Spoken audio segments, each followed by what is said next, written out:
участието ми вчера в неделя, да не ви разказвам за него, че не е много за разказване.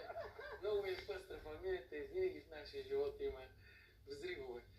Така че България е велика, но трябва човек да обиколи, да види и когато се прибере да каже ле, ти наистина си велика. Абсолютно, само като се замислите къде другаде, в разстояние на 3 часа и половина, максимум 4, имаме великолепно море, изумителна планина, Пашкарски, Можотишно море. Имаме такива минерални извори. Имаме такъв въздух, естествено, не в София.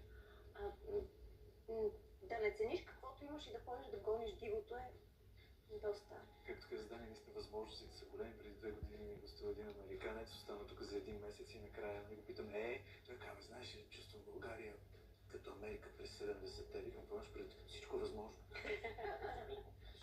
Обаче, знаете ли, на мен ми случи началото на декември месец, бях на един младежки баскетболен турнир в Струмица на 50 км от Петрич.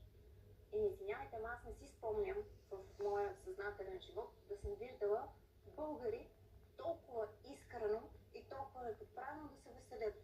В събота вечер, средностатистическа кръчма в малък град. Нямаше нито една, опитвам се да намеря културната дума, пластмасова жена.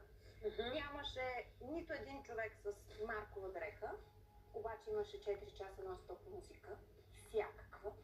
Имаше изумително вкусна храна, имаше едни хора, които не седнаха да танцуват и да се задоволяват, нямаше нито един пиян.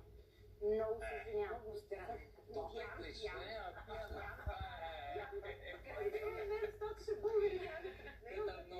В нашите измерения на пиян, който да вдига палери, да го чуваме, да го виждаме в очи.